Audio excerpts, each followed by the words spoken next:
And welcome once again to the Buffalo History Channel. I'd like to welcome you all to our ongoing series, Legends of Buffalo Radio.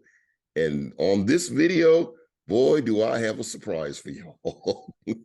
This is probably a face that you or in a voice that you haven't heard in quite some time. I'm happy to welcome. Some of you may remember her back in the early mid 90s, I think. It was a show called The Wake Up Club, the morning show. Now do y'all remember? It is my pleasure. If you don't remember, I'm gonna reintroduce you to and reintroduce others to the one and only Kim Fox. Kim, welcome to the Wake Up. Oh my goodness. Well, I love it. I love it. We have left an indelible mark on the city and the people. Clearly. Kim Fox, welcome to the Buffalo History Channel. Yeah, thanks for having me, Doug. I appreciate that. Absolutely, absolutely. Now, Kim and I had a couple of encounters. Well, first of all, let me start it off like this. In 1990, when I got out of college in December of 93 and came back to Buffalo by around that time and started working in Buffalo in 1994. And throughout getting myself back into the community, getting myself employment, getting into the workforce, getting into the swing of things as starting my post-college adult life, I would go have my jobs and got into the media, and as I'm working, I would have the radio on in the background, and certainly I was tuned in always to WBLK, and in the morning I would listen to they had a morning show called The Wake Up Club, which I certainly enjoyed. Kim hosted the show with Bryan Scott, and we'll be talking about the BLK Wake Up Club and reminiscing on it a little bit later on. But that's how I started to kind of first get familiar with Kim. Then in 1995, I was part of a public access telethon 9-hour show called Buffalo Up All Night. And me and Kevin Pearson and Chris Bishop went down to the WBLK to promote it. So we were on, we had that actually would be my initial appearance on WBLK long before I became a jock there. And then years later, just by walking through the Pine Grove reunion, I don't know if I ran into you or somebody introduced me to you. I think someone introduced us. Right. And then when they said your name, I was like, get out here. I remember you from way back. I think that was Roscoe. Yep. You're right. It was. And I'll explain why that would make sense, why that came from Roscoe. But first of all, let's talk about Kim. And first of all, how you doing? Been a long time. Well. Yeah, lots going on, and life is good. Okay, so let's start from the beginning, Kim. What was it that got you into radio? Growing up listening to Black radio. I'm from Northeast Ohio, so we had a radio station in my hometown of Akron, Ohio. I always tell people, now it's the home of LeBron James, but there was a time when we had other folks who were notable from Akron. But we also were able to listen to WZAK out of Cleveland, Ohio. I don't know if people remember Lynn Tolliver Jr. And, there were a lot of people who came through that radio station. So that was my introduction in a way. There was another woman on the FM station called WDMT, and her name was Carol Ford. She was on the morning show. Okay. And I remember listening to Carol Ford. I was just like, "Ooh, I want to do what she's doing on the radio." I'm like, "Where did she go to college? What did she do?" And I found out that she went to college at Ohio University. And sure enough, I signed up to go to Ohio University and got in and went to college, and boom, ended up sort of doing what Carol Ford was doing from back when I was growing up. Wow. So what was it that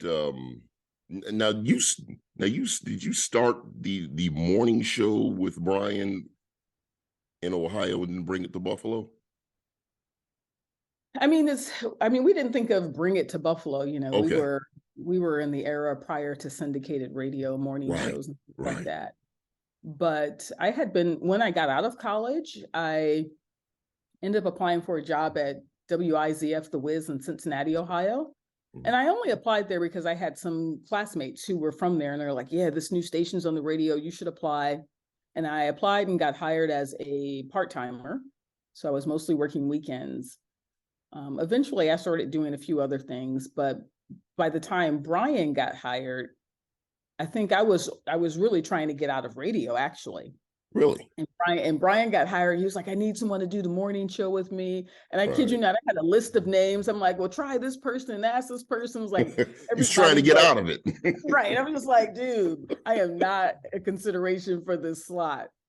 And so then after, all of the references, failed, he's just like, what about you? I'm like, what about me? He was like, yeah, I've heard you on the radio, blah, blah, blah. And I was like, yeah, like, why not? Let's give it a try. And so that's how it started. We really did work well as a team. In Cincinnati, I think we worked together for maybe a year or a little bit more, had really good numbers, off the chart Arbitron numbers. I mean, that's Wow. just not me, like with an eagle, Yeah. like those are facts. You can look that up. You did your thing, you did your thing, Right. And in Cincinnati, people would always say Cincinnati is really conservative, we know what that is code for. So to have those kinds of numbers in a city like Cincinnati was a big deal. They were a top, 25, 30 market. But we were a Black-owned radio station. And, as much as I loved interurban broadcasting for whatever reasons, we had issues. And one of the issues was we were not always paid on time. So Bryan and I were like, let's start looking for, another opportunity to do what we do in a different city. Okay. And so, with the craziness that is Black radio, we ended up interviewing for the position in Buffalo. I never forget that day. It was really crazy because we did the morning show and then we hightailed it to the airport to catch a flight to Buffalo to do the interview, to be back so we could get up. We didn't miss a beat. No one knew that we were out interviewing. And we interviewed with this guy named Hurricane Dave. Hurricane Dave, he's got a long record in Black radio as well. He had been working at WAMO in Pittsburgh, also has worked in Atlanta for a long time now. So the point is, we interviewed with Hurricane Dave, got hired by Hurricane Dave. By the time we actually got to Buffalo, he was out of a job.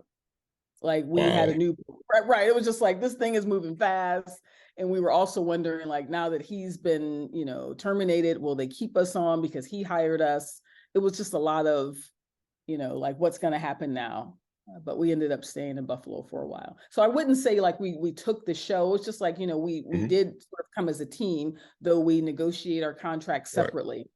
Right. That's kind of how that panned out. Okay, and the Wake Up Club. Wow. So what is some of your memories? I mean, what was it like, playing to the audience of City of Buffalo? How were you received? And that's interesting because I had never been to Buffalo, but I have family history in Buffalo. So that was also kind of wow. I don't know if we could do profanity on this show, but my grandfather and his cousin, they had a close relationship, and the cousin lived in Buffalo. So my grandfather had spent a good amount of time in Buffalo.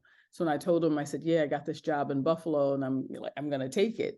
And I kid you not, quote, he was like, why would you move to that raggedy ass city? And I was just I'm I think you know a little bit more than I do, Granddad. Yeah, people did say that. We're used to it.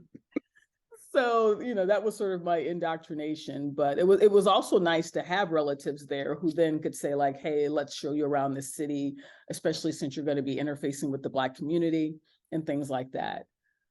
But to, get hired, I mean, we were kind of high profile. In Cincinnati, we kind of, we elevated, kind of steadily. In Buffalo, we came in at a certain level. And I say that because I remember us going to a photo shoot to be on the billboards. I was just this is crazy. This has, never happened. And for me, I was really young. I don't think I was 25 before I moved to Buffalo. So, I mean, I'll tell you a little bit later about what I do now. but I have a chance to talk to a lot of young people, and I tell them, like, yeah, if you're peaking in your career before 25, like, are you mentally ready for the crash that is inevitable, right? Like, Right. there's going to be a downside. You cannot just keep going up at that pace. So yeah, Buffalo was really, really nice. Learned about that geographical reference to Toronto, because Toronto is that untapped, undocumented listening audience. We know it's there, but it doesn't really show up in those Arbitron numbers. Huge So connection with Toronto. huge connection. So a lot of that was very interesting, just learning our way around the city, learning the power of Black radio. It's sort of like, what happened in this conservative city of Cincinnati. You get a lot of white listeners to WBLK, just like by default. All those suburban kids are listening to the morning show. And we know this because they're sending us letters to come and talk to their schools. They want us to come and visit. We want to meet the people who are on the radio in the morning. So that kind of impact, and I talk about that community engagement, making sure you're connected to your audience. That's huge. And we certainly felt that love in Buffalo. And one thing about what you said earlier about being high profile, I can tell you that particularly at that time, because things have now changed with not just BLK, but radio in Buffalo in general. Right. At that particular time, if you were on the radio at BLK, you were a big deal. You definitely you were looked to as celebrities. So you were definitely at a certain level, particularly in those particular days. So that's. Oh, I know. I know the stories that I can tell in this forum and the ones that I cannot. Oh, well, we all have them. Right. I'm just like, and but it has to do with, a celebrity. I mean, for me, it's like, I call it a pseudo celebrity, but it has to be with, the ability for me to navigate that city, on my own. I mean, I'll just put it out there, like, as a woman, you are likely to have a stalker. So that is one of the downsides of that being in the spotlight kind of thing. Yeah. So some of the stories that you probably can't tell. Any other memories that stand out from the Wake Up Club and from being on in Buffalo? Share with our audience. I mean, we had some really nice colleagues who worked at WBLK, for folks who were on the radio and behind the scenes. I still keep in touch with Rocket Roger Moore. I still keep in touch with him. And, just a few other people who we're still in touch with, some of them on social media. So, just maybe not keeping in touch with them in the sense, but following them and seeing what they're up to for sure. I'm sure everyone wants to know, like, where's Bryan? Where's Kim and Bryan? Bryan and Kim were on the radio together.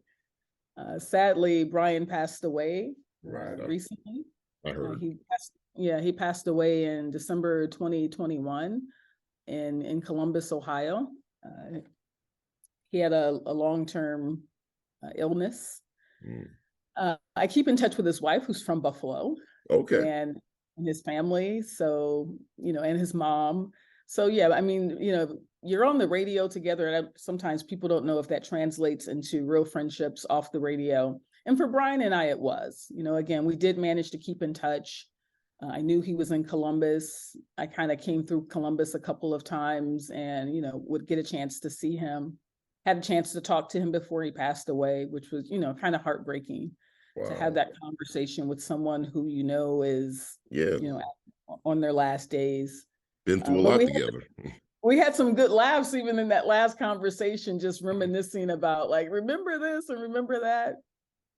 So I still like to think, I've got him close in my memory in that regard for our time in Buffalo and in Cincinnati for sure. Okay. Any remotes or community events that kind of stood out to you around that time?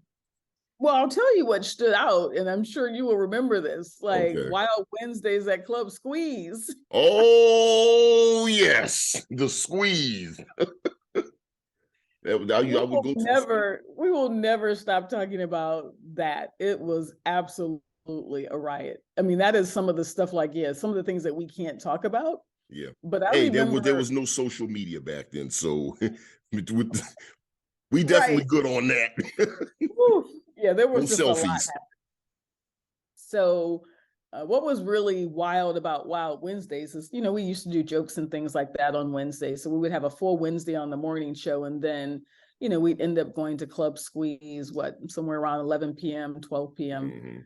or 12 midnight. And, with most club scenes, the club isn't really jumping until like 12 or 1. It's just like, Right. you need to be at work at 5:30. So, yeah, Mm. you need to handle this. And Good thing on I a was good, I mean, young back then. exactly, young and Malibu, like we could I used bounce to be at Wild Wednesdays. I remember. right. And so, on a good day, we just didn't go home. We would just go somewhere, get some breakfast, and roll into to work. GG's. I mean, I don't know that Gigi's was open at that hour. As I recall, it was not, because I remember Okay, okay. someone would bring it. Sometimes people would bring us breakfast, after we got Gotcha. there. Okay, yeah, gotcha. Right. So I recall that Gigi's and Maddie's might not be open yet, Okay. but they knew that we were interested in having a breakfast to get us through.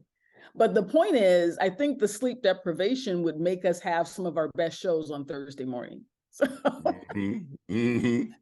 so that was always fun. Just some of the guests who we interviewed. I remember Tina Marie walked in, and we are just like, Tina Marie just walked in off Main Street, and here she is in the studio. This is crazy.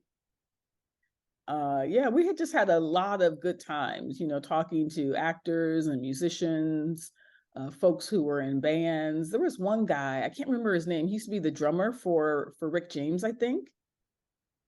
And Lannis. I'm gonna say, is it Lance? Lannis. Lannis? Yeah. That doesn't ring a bell. Maybe Okay. he was going by a nickname or something like that. Okay. Okay. But yeah, and in terms of being in the community, I was just going through some pictures and saw a picture of myself and Bryan, and we were hosting a fashion show at Turner Cairo. And I Okay. was just like, that was nice. They invited us over to host that event. So yeah, I mean, we could go on and on picking these events out that were in the community and really involved with the listeners. Good memories. Good memories. So when things ended at BLK, do you know why things had ended for y'all at you and Bryan at BLK? I mean, this is going to be like my memoir, my story. Here's how it went down. Okay. Like, they pretty much picked us apart. I don't know if you remember that Lou St. James was also a member of the team, and he was Right. doing the Right. news. Right. And so they started to why did they start to pick us apart is still going to be the core question that you would ask. I mean, that's something that you would have to ask the people who were in management at that time. Eric Faison was the program director and Mark Plimpton Hmm. was the general manager. I think in hindsight, they would probably say that was a bad decision. I may have a record of Eric actually saying that to me in a conversation through a DM. It's just like they just decided that we want to go in a different direction, but like management does that sometimes. So Yeah. I think they changed up Lou first, and then they fired Bryan, and they left me to work with Don Allen Jr. Right. I remember that. I mean, I don't know how well known it is, information about Don Allen Jr. Yeah, Anyway, I'm familiar with that. Yeah. yeah, there are some things there that, I don't know if they knew, but I'm just like, yeah, this isn't going to work. And it didn't work. So I think, again, that goes back to a management, and that's that, I just know how I saw it picked apart, like Hmm. it was really heartbreaking because I'm like, you all had something really special and you didn't capitalize on it. You decided to break it down, but you didn't end up, doing well because of that change that you made. So yeah, that was really frustrating for us. And so yeah, and Bryan and I never ended up working together again. I can't remember what I did after that. I mean, I left Buffalo Hmm. and I moved back to Ohio. And here's what I'll say. I tell young people, like, yeah, if you're working in radio, there's a chance you're going to be fired from the job. For me, I feel like I am where I am today because I got fired from that job. You know what I mean? Like that road for me is paved for me, and it's meant to give me a certain level of experience to get me to where I am now, where I feel like yeah, that was a richness to my life and my career. Yeah, I can remember now that I'm listening to you talk about it's kind of popping back into my head now. I remember that was talk of the town a little bit when all that went down, and I can remember like reading. There were articles written about it in the Challenger, I think. In fact, Oh we yeah. I mean, I mentioned. filed a lawsuit against them. There was a lot of, I mean, it was just unfair in so many ways for Mhm, me. Like there was a salary disparity that was clearly gender related. That Bryan got paid a substantial amount more money than I did.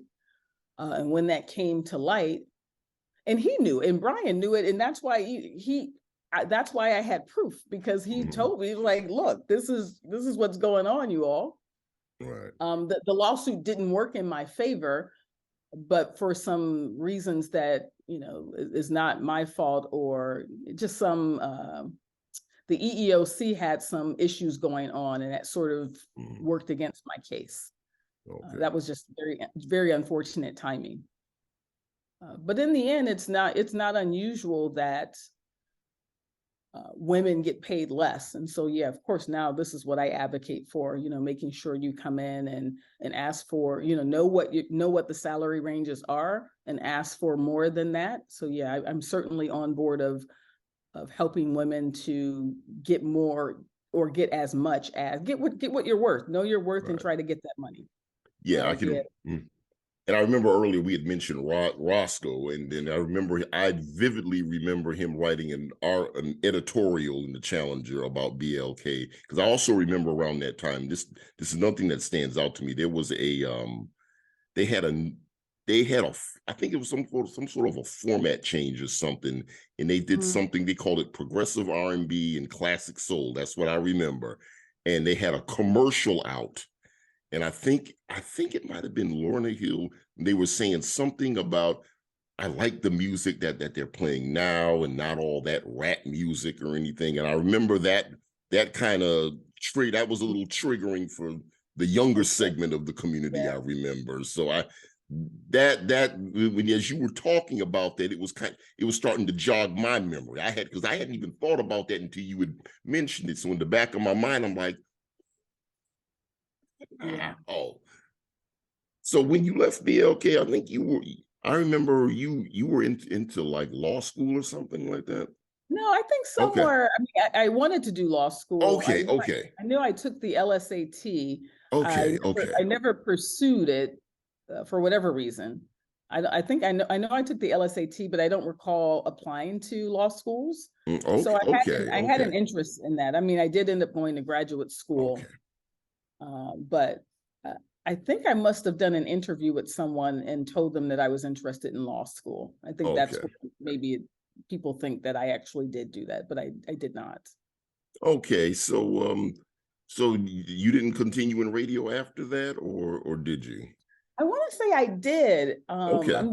I need to look at my resume. Like, what did I do? So I mean, the short answer is yes, I did. Right. Right. Um, I know I went on to do some work at WZAK in Cleveland. I was doing some weekend work with them.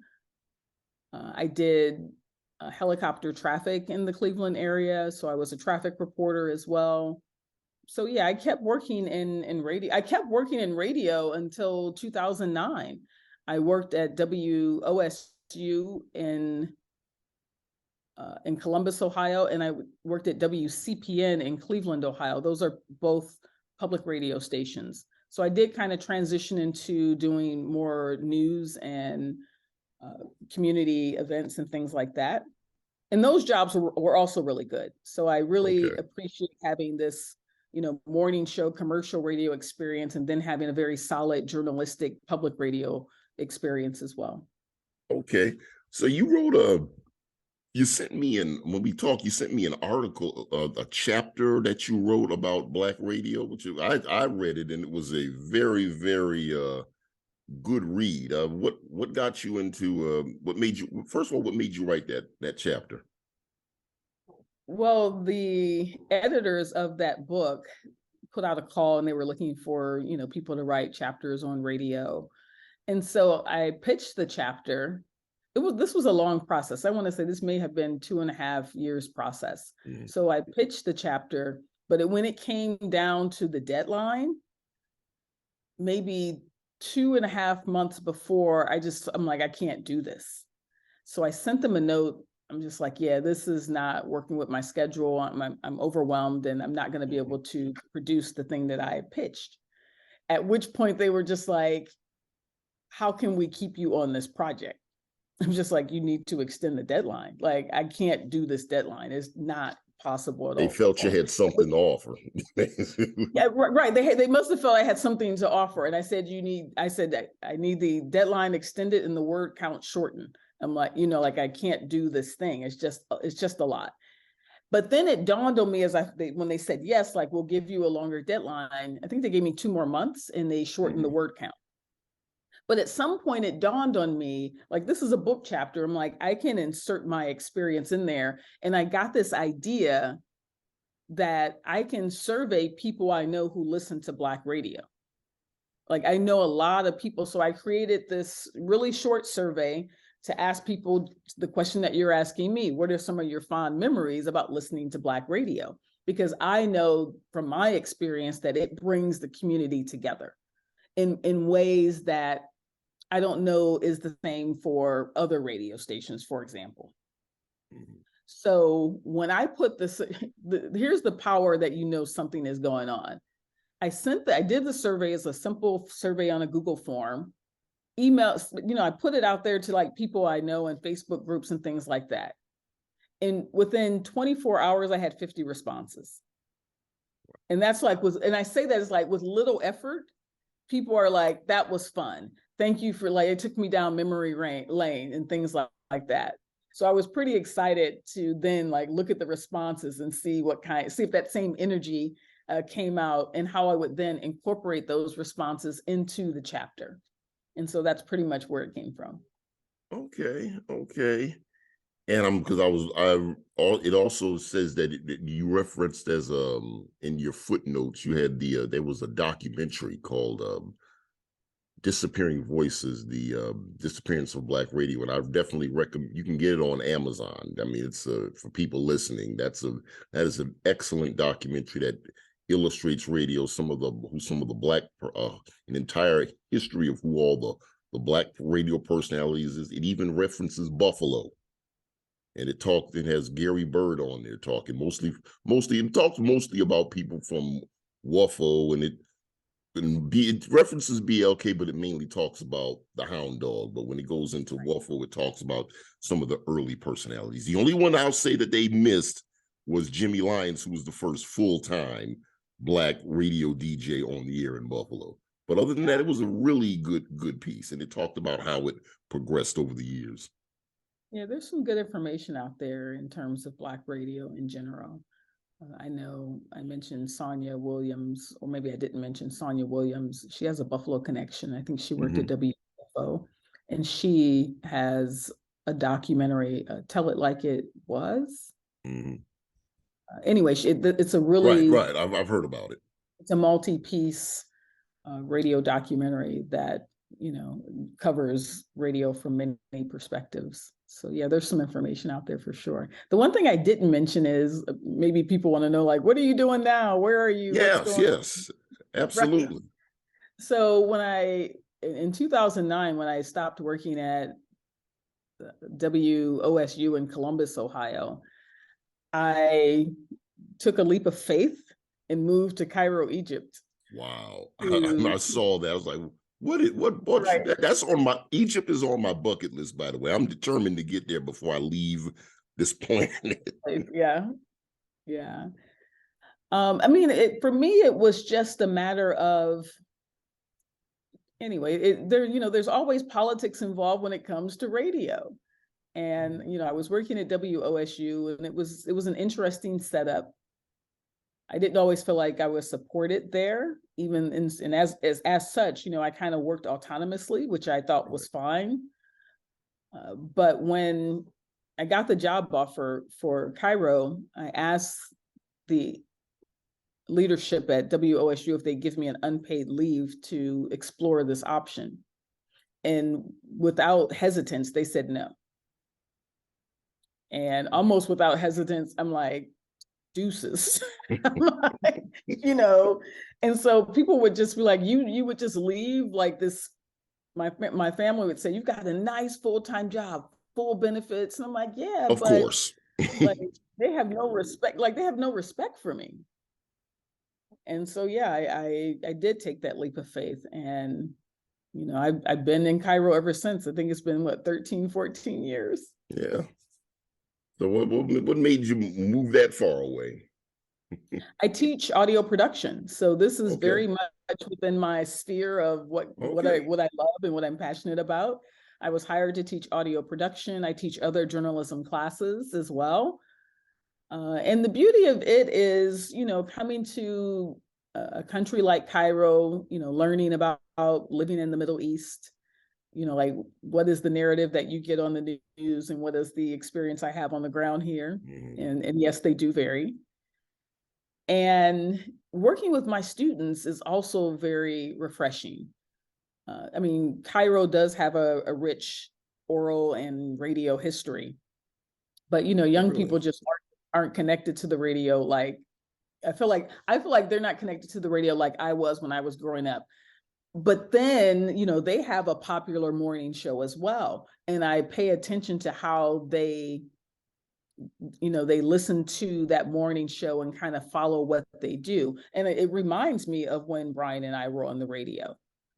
And I listen to that morning show, like they're doing comedy bits, they're doing contests. I'm Mm-hmm. like, yeah, we did all that. And also the station is called Nile FM. It's Nile very, FM. it's called, Okay. right, it's called Nile FM. Very popular show, very popular radio station. And so, yeah, trying to share with my students my passion for radio and the fact that they get it. So, like my students have gone on to win a lot of international competitions for the audio content that they produce, whether it's a chat cast kind of podcast or it's a narrative nonfiction piece, a storytelling piece. We've won a gazillion awards. I had to stop counting, but it's more than 150. I mean, it's more than 100 awards since 2009. So it's nice to be able to introduce them to something that we're passionate about, right? Mm-hmm. And yeah, I'm really excited about that. And I have a podcast that's won a couple of awards. I Oh, told really? some of my friends, I'm like, I'm going to stop being so modest and let people know, like, look, let me tell you what I'm doing. Like, Yeah. here's my title. So yeah, the podcast is called the Ekiyamaster Podcast. It Okay. means tell your story Egypt. It's the rough translation. It's a narrative nonfiction bilingual podcast about living in Egypt. I So see. people, I see. people may have preconceived notions about, like living in a third world country, what do we have, what don't we have? But in the end, it's, I like to bring it to people and say, we have a lot in common as well. There are some differences, but there are some common denominators too. So yeah, we've won a lot of awards for our podcast. It's something that I took on several years ago when my former students expressed interest in continuing to do the kind of work that they did in class. So that's been a lot of fun. Some of the other credentials that I have that still have a radio tie. I'm sorry, I don't know if I can turn off my WhatsApp before it gets out of control. So yeah, the other ties that I have, there's an organization called the Broadcast Education Association. Mm-hmm. And I've been involved with it for a long time, for many years. Again, it's education based. They do have a radio and audio media division, which I am also the chair of, and I'm the president elect of the organization at large. So that's a big deal for my university. It's a big deal for my university here, but also for my alma mater, Ohio University, because they're like, we haven't had many people who have gotten to that point to be the president of that organization. And I think I'm just the second Black woman to be the president of the organization. So that, that puts us in a really good position to have a historical mark in this day and age. And two more things I wanted to point out. Mm-hmm. There's another organization called AIR, the Association for Independence in Radio, and I'm the co-president of that organization. We really do a lot of work with obviously independent audio creators and freelancers. And we're also advocating for just rates for them so that they can get paid a decent salary as a freelancer, and how to find resources for insurance and equipment and things like that. And the final point I'll make is, as podcasting becomes more and more popular, Right. I'm sure you're experiencing that in Yes. the US. And it's getting popular here in Cairo as well. And in 2020, I started to put together a conference called PodFest Cairo, where we bring together the podcast creators and create and cultivate that community. So we're working on doing our 4th iteration in just a couple of weeks of that conference, which is a lot of fun. Okay. So I say all of that to say my radio roots and my audio roots are strong. Like it hasn't gone anywhere. Okay, and I'm going to close it out because I'm going to go back a little bit to the chapter that you wrote. What do you think about how would you compare radio back then when you were doing the morning show which was prior to the deregulation of radio to where it stands today? It's hard for me to make that comparison. Let me tell you why, because I live and work in Cairo. So I'm not listening to American radio as much as I used to. Right. But, I mean, again, since I'm so passionate about it, whenever I'm visiting, I'm always trying to fight with whomever's driving the car to be like, look, I don't want to listen to satellite radio. I want to listen to what's on local radio. So I do still have my passion for it. What I've noticed, and what I know that everyone knows is different, is you're getting the same across the country. So you're getting a Ricky Smiley in the morning. You had your Tom Joyner morning show. And it's not to say those things aren't good. I think what Kathy Hughes did, who's like amazing, like bravo for her for being, at the level where she is at. But it's taken away the character of Black radio in terms of the localism component. We don't have that localism in morning radio. This happened when I was still in the US. And I say that because when 9/11 happened, I was working at WCPN in Cleveland. And I was producing our morning show, which came on live at 9 o'clock. It was only an hour block. And I'm making this example for a reason. When 9/11 happened, even we, like I said, it happened before 9 o'clock. We were locked into what NPR was feeding us. So we're trying to figure out, well, when is NPR going to interrupt so that, the country can be informed about what's happening? When NPR finally didn't, we didn't have a choice but to come on and say, here's what we're seeing on TV, because it's still sort of unconfirmed. But the point was, not only were we looking at what was on TV, we're also then listening to other radio stations to see who's reporting on this. WZAK was locked into Tom Joyner. There's another station that was locked into Howard Stern. No, everyone's doing the syndicated morning stuff, and no one is doing the where are you going to get the information that tells you, your life is endangered or not? So that syndicated radio has taken that away. Of course, these morning shows do have these windows of here's your local weather, here's your local traffic. But generally speaking, it's a real disservice that we don't have that character of morning radio that we used to. And I don't say that because back in my day. It's like, no, this is something that's really viable.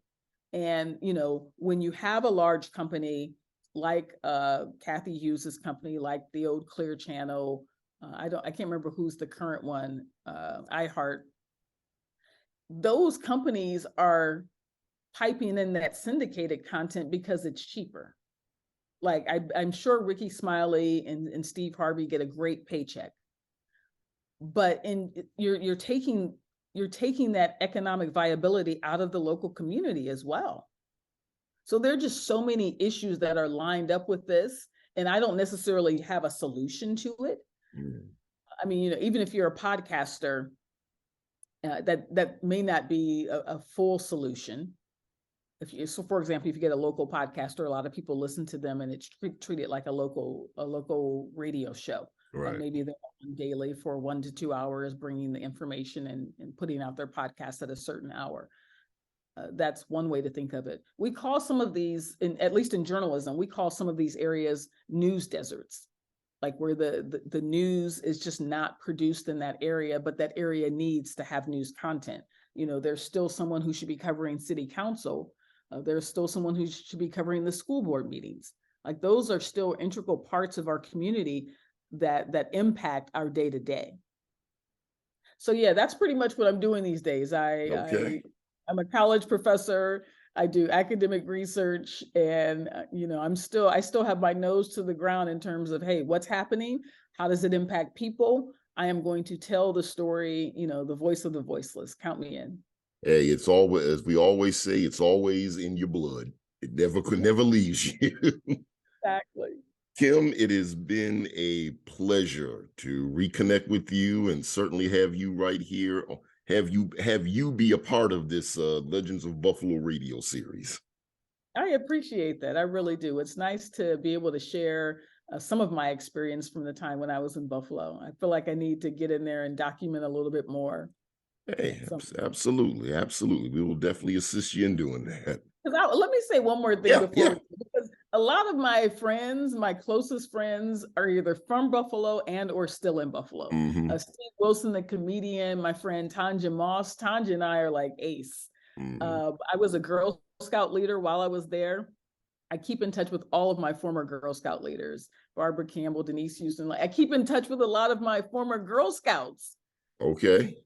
They are an amazing group. I keep in touch with Roscoe Henderson. So yeah, Hmm.